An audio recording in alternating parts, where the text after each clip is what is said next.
Welcome back to Soil Works Soil Solutions, solving problems rather than reacting to symptoms. We're privileged to have Dr. Tom Dykstra, the sugar daddy of plants, the reader of BRIX, the sugar content within the leaf and within the tissue. And we welcome him because we've got something that's very important to talk about that we're hearing a little scuttlebuss about: carbon credits. Carbon credits.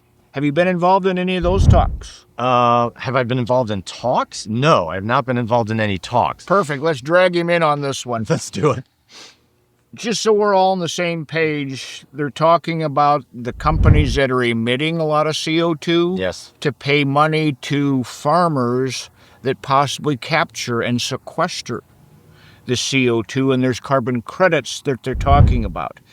Me personally, I can tell you exactly that you will get carbon credits. Do you believe that a company's going to pay a grower, a producer, a farmer money, a respectable amount of money, for just doing what they're doing? Absolutely not. Wow. Why? Why would they? How could you make them do it? I mean, this is like it's not a government tax. It's a government that is mediating this tax, but it is a tax on one company that's being given to them. This is just a redistribution of wealth. I don't think that they're going to go for this, especially with the amount of money that is being discussed right now. Plus, we don't have any good, reliable way of measuring exactly how much carbon is taken in by a farmer, too. And if you're going to measure it, you're probably going to have to use a refractometer and some other things, which most people are not doing. And so right now, all of this seems like a lost cause to me. Okay. In the event that there could be carbon credit, if a grower, when you get your soil test, look for a carbon to nitrogen ratio. If you talk to the experts, they'll say, oh, carbon to nitrogen, you probably have 8 times more carbon than nitrogen. That just barely keeps microbes alive, correct? Correct. Are they doing any work at an 8-to-1? They're respirating. They're probably in a coma at that point. We've had employees like this, or we know people, or we're related to people like that. Or all of the above. So they're not a huge benefit. Not a huge benefit, yes. What happens when the soil becomes a 16-to-1, 18-to-1, 20-to-1 carbon to nitrogen? At this point, they're waking up, they're stretching, they're yawning, and they're going out, and they're starting to do some things in the world. Rather, they're getting out of bed. That's really what I'm trying to say. Okay, so a microbe, they breathe like we do. They do. They breathe in atmospheric The air. aerobic ones. The aerobic microbes breathe Thank like you. we do. Yes. They breathe in atmospheric air and they exhale Carbon dioxide. carbon dioxide. So for a microbe to be beneficial, they have to give off CO2. carbon and oxygen. They do. When these microbes give off carbon dioxide, CO2, where's that, as part of the carbon cycle, as part of the possible carbon credits, Yes. where's that CO2 go? The CO2, what we would like it to go back into the plant, and a lot of times it does. Sometimes it doesn't. The CO2 can escape. It can go back into the atmosphere. But generally, plants are designed in order to have a high microbial population where the CO2 can get to be way above atmospheric levels of 400 ppm. You'll be talking about 1,000 ppm, 2,000 ppm, sometimes as high as 5,000 ppm. And then when the soil respirates, high and low pressure, pushes it down, pulls it back up, the carbon dioxide comes up and the plants pick it off. So essentially the microbes are now feeding the plants with their CO2. That's what we would like to happen. So these carbon credit people, they're talking about the ocean and the soil being a carbon trap, Yeah. being a carbon reservoir, being a carbon sink. Mm-hmm. Are those accurate from your point of view scientifically? Yes and no, because carbon is all about life, and that life is all over the planet. So we've got these carbon sinks. And I mean, you can talk about the ocean being a carbon sink, but you could also say, well, there's a lot of fish in there too, and they're composed of carbon, so that's another carbon sink. We also have oil fields, which are also carbon sinks. They're not actually in the process of doing that much. Obviously you have to remove the oil, but when you have carbon that is moving in a type of cycle, it's going to benefit everyone involved. And so this cycle can include and does include the oceans, the soil, the plants, and all of that stuff. In other words, carbon needs to keep moving in order to become useful. Okay. Dr. Dykstra says there's no way anybody's going to get paid to increase the carbon sequestration on the ground. I'm saying there is. Let's see if we agree. Hey, hang on. So if we can get this atmospheric air in the soil, oh boy. If we can get this atmospheric air in the soil, and the microbes will do their respiration, air in, CO2 out. If we look at a healthy plant, and my definition, and tell me if you agree with this, a healthy plant is a plant without disease, without impairment. Can you scientifically, without a long explanation, go, okay, I'll go along with that? Well, I'm not capable of doing anything in a short way. Therefore, anything that I say will be a long explanation. However, let's just keep it short and say if we have high BRIX levels in a plant, the plant is healthy. Without disease or impairment. Without disease or impairment, that is correct. If it's high enough, if the BRIX levels are high enough, and we really should be, to be safe, we need to be in the double digits of BRIX levels. So when you measure BRIX, you're measuring carbon, hydrogen, oxygen comprised in a simple sugar. Yeah, indirectly in a way, yes. Okay. Now, information that I found that goes way, way back to the mid-1800s in an old book. That's before my time. I'm sorry. They referenced you in this book. They did. Sorry, he's not that old. But in the mid-1850s, they said the dry matter part of a plant, and backing up, most plants are running about 80% moisture while they're growing. So whatever part of the plant, if it's healthy, if it's high BRIX, you dehydrate it down. Solids, dry matter. You have 20% dry matter. What they said in the 1850s is if that is a good, healthy plant, that 20% dry matter is comprised of 47% carbon, 43% oxygen, and 4% hydrogen. Being a doctor, a PhD, and a scientist, would you agree with those ballpark numbers? That would be, yes. Those would be ballpark numbers because they would be adjusted certainly 1% level, which of course is not a big deal and probably shouldn't make any difference to the point that you're about to make. So if we're looking at 47% carbon, 43% oxygen, 4% hydrogen. Still with you. What's that add up to? 94%, exactly. We didn't 94. Yeah. We 94. We didn't mention nitrogen. We didn't mention all the soil minerals that are comprised on a soil test. Sure. And those make up the last 6%. So a healthy plant, 47% carbon, 43% oxygen, 4% hydrogen, caveman chemistry, that's sugar, right? That's correct. Photosynthesis. Those are the raw ingredients the microbes in the plant need to make it. So far, so good. You're doing really good. I may get an A today. Wait, you're going to get an A today. Wait, don't jump in until we get to the end. Oh, I should hold off on that. So 47% carbon, 43% oxygen, 4% hydrogen, 3% nitrogen, and 3% all the soil minerals. So a lot of these growers that have been told to look at the nitrogen, look at the soil minerals, if they're not focusing on sugar, BRIX, photosynthesis, they possibly could get a 6% on the test being the harvest. Potentially, yes.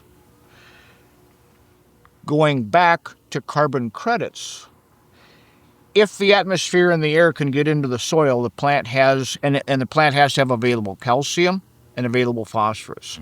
One of the things we do with the calcium is we topically apply calcium because calcium is heavy and it sinks with the movement, with air, with frost. And if you're not constantly putting just a little bit out, that topsoil, that top inch or two, where your seeds are germinated and planted many times, is deficient, and all of a sudden the weeds like to grow there. So a small amount of calcium applied ritualistically.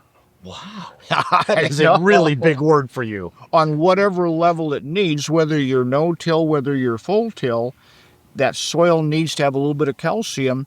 So when we're looking at carbon credits, here's where I'm coming is by raising the BRIX of the sugar, making sure you have available calcium and phosphorus, carbon, oxygen, and hydrogen, those 5 things, calcium, phosphorus, carbon, oxygen, and hydrogen, you're going to raise the BRIX. You are. When you raise the BRIX, will you become less susceptible to fungal diseases? Not only become less susceptible to fungal diseases, but you will become richer because you won't be spending money on fungicides. Oh, you didn't ask that question. I'm sorry. I moved on to the next step. I'm going ahead of you right now. Moving on. Yeah, you're moving on. So, weeds. A lot of people Weeds? talk about weeds are just a plant growing out of place. I've heard that too. What we've found is weeds, doesn't matter what the weed is, does not like available calcium, does not like available phosphorus, and does not like adequate levels of carbon, oxygen, and hydrogen. That's not their job. That's not their job. Whoa, whoa, whoa. Weeds have a job? Aren't they just growing out of place? No, they have a job in order to health up the soil. Wow. What's that mean? Healthing up the soil means making the soil more healthy so that a plant can grow more healthy. Now, we don't have a way right now to measure the health of the soil and to give it a hard number, something that is reliable. And right now, there are some suggestions right now which look good, but we do have a way of measuring the plants that grow in that soil. And that's with the BRIX refractometer. So therefore, when you health up the soil, we indirectly measure it with the BRIX refractometer and say, aha, I'm doing something good for the soil, which is doing something good for the plant. So, help me out. So what you're saying is a weed is a mechanic, so to speak, So to speak.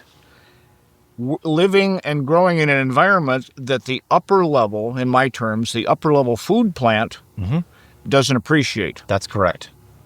So a weed is doing a job. So a weed isn't the problem?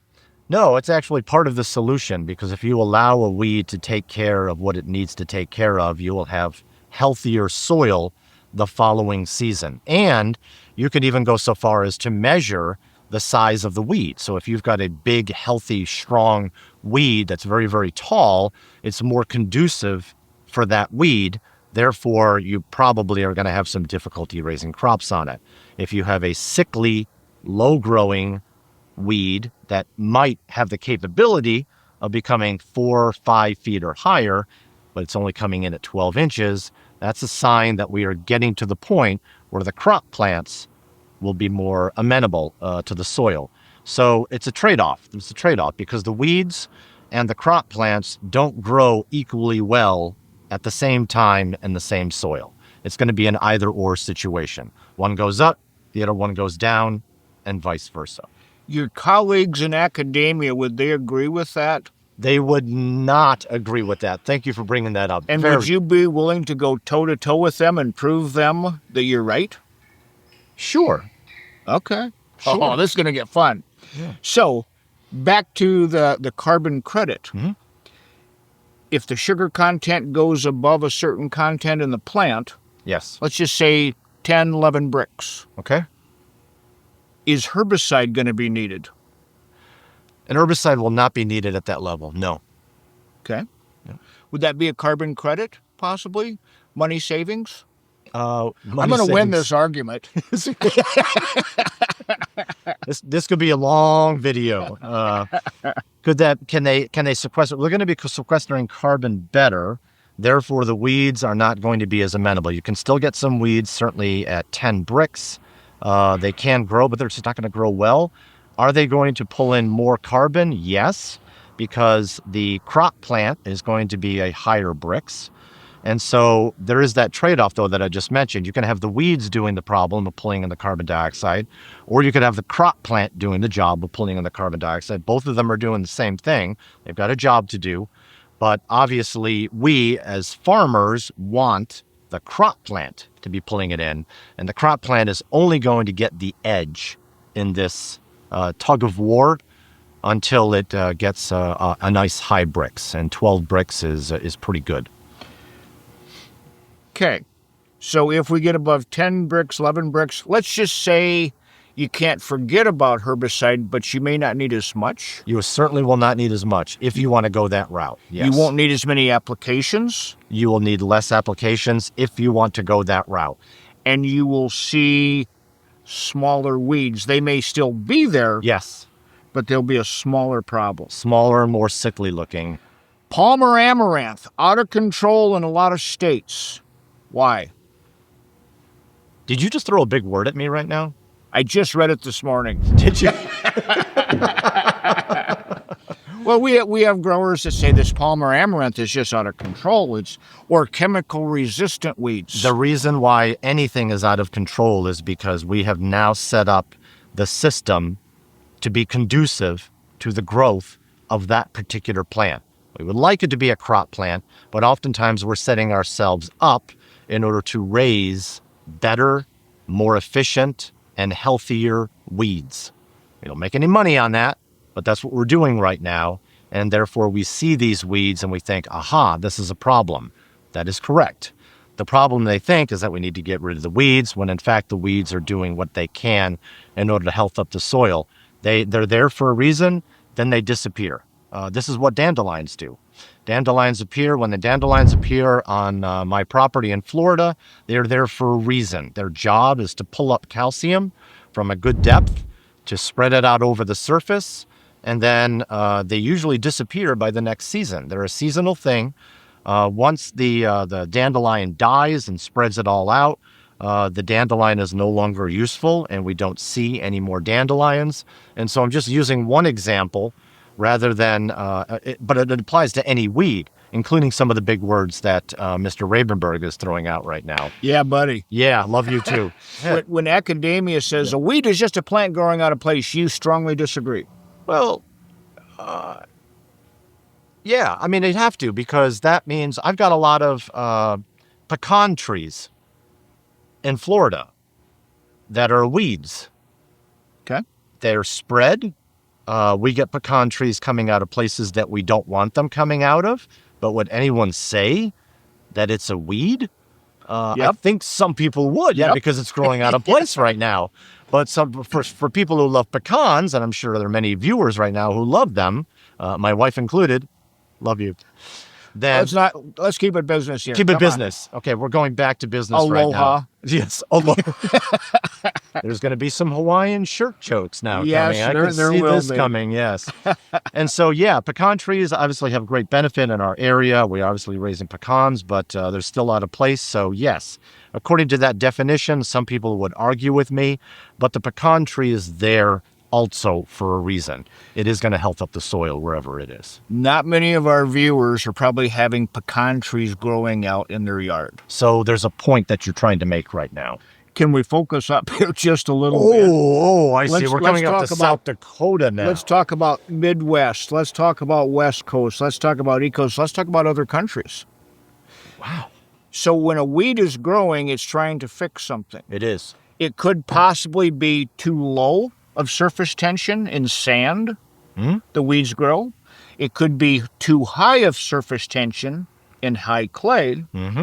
Lack of air, and some growers will say, my soil's really, really tight. I think it's got constipation problems. The guys in the sand in your state will say, everything just zips right through our soil. Yeah. Our soil has diarrhea. Diarrhea, yes. So getting the right pressure to move the air to allow the microbes, making sure, and I'm going to call this is CPR, respiration. Could this be the heartbeat? Glenn, you can call it whatever you want. You just brought up constipation and diarrhea. We've totally lost our family show designation right now, so believe me, you can use whatever word you want. Mental picture.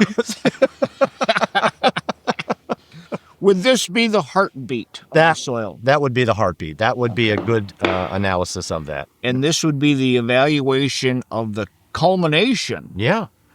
of the carbon credits of sequestering carbon from the soil, Yes.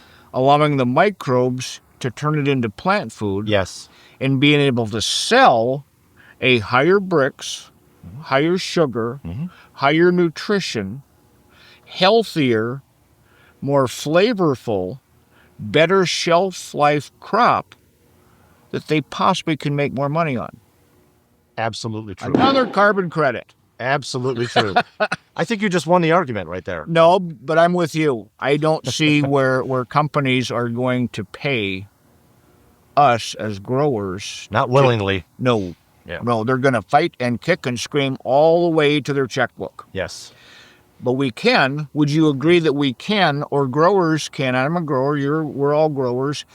Can we obtain carbon credits in a way different and in a sneaky way that they're not realizing? Absolutely true. Yeah. And that's based upon what we just talked about right now. We've come up with a way to get carbon into the soil, and it's a beautiful method. I like the fact that you use the word culmination, because in order to get high BRIX, it's not just one thing, it's not just two things, it's not just three. It takes the culmination of a number of things that, when they're brought together, help bring photosynthesis and sugar, and we simply measure it with the BRIX refractometer, saying, aha, this plant is healthy or this plant isn't healthy. And so it's a beautiful thing. It's very inexpensive.